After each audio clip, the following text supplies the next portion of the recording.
starting from the warm-up, have just a good way to get ourselves going. Two teams of 8, the vests are already handed out. We'll play the box game again, and then we'll play 8 versus 8, as we've been doing. Work on some different things. But most important is just the sharpness, the tempo, so let's make the most of it. You meet with the coaching staff, and we decide, what the goals are going to be, what the objective are going to be for this particular practice. And based on what the coaching staff decides, then I come up with my warm-up. If you look at today, there was no transition time in between the warm-up and the first box game, for example. Okay, so you want to make sure that the guys are actually ready to go to jump right in the box game right at the end of the warm-up. It's not like you can do a warm-up and then they can touch the ball for like 5-10 minutes and then switch to the next exercise. So my goal today was looking at the practice. It was not many players on a pretty big playing field. And therefore, what we worked on during the warm-up was pretty much like going over the striding, the running technique, like fundamentals, and also make sure that at the very end of this warm-up, the intensity was such that the guy would be ready to jump right into the next exercise. The methodology behind our box game is the basis is that it's a possession-oriented game where we have, in today's session, 8 versus 8. And the whole idea is to coordinate our movement with the ball and without the ball, and to try to create a collective effort of good ball movement, good angles of support, good distance.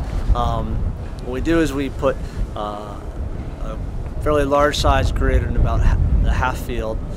Today we went from just inside the 18 all the way to midfield. Not the full width, it was about 60 yards today. It's a 10 by 10 yard box in all 4 corners. And the idea is that you need to, while in possession of the ball, play into one of those boxes, but you can't play a man who is standing in the box. So he's got to make a run, he's got to arrive in the box with the ball basically, and then be able to play out of there. On the defensive side of the ball, we want our team to collectively defend. We don't want them chasing man-to-man. So in today's exercise, we were trying to make sure that guys understood, hey, here's how we close down, and here's how you're going to help your teammate. And when the ball moves, how do you shift and move as a group? So when we are with the ball, because you have the 4 different areas where you can attack, you do want to create a rhythm, but you also want some improvisation in there, and you want the ability to change the point of attack quickly.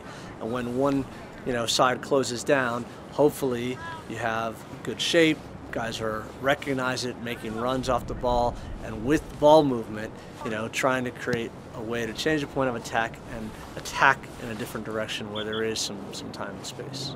Whenever we come into a camp, it's not just one day of training that we look at. We try to build into the whole camp how we want to progress through it. And in this case, we wanted to make sure that yesterday we played a little tighter, and we wanted to try to give the guys a more proper and appropriate space to play in today.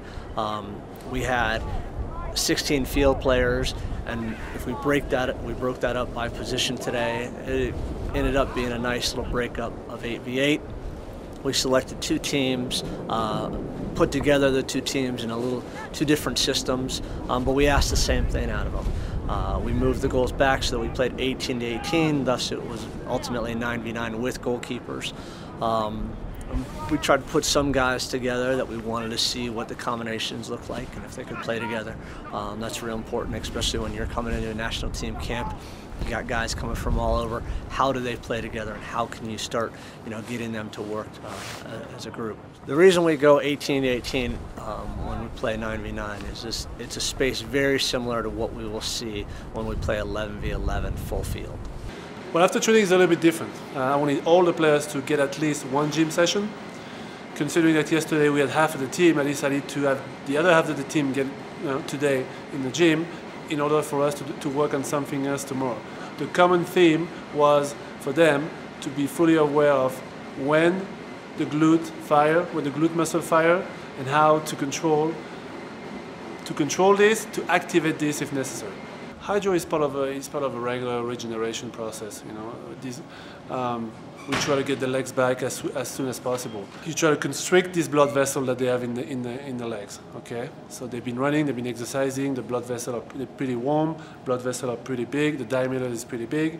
By dipping them into some cold bath, all of a sudden the blood vessels are going to constrict, becoming real small. The blood pressure is going to go up, and this is supposed to accelerate the rate at which they're getting rid of all these toxins.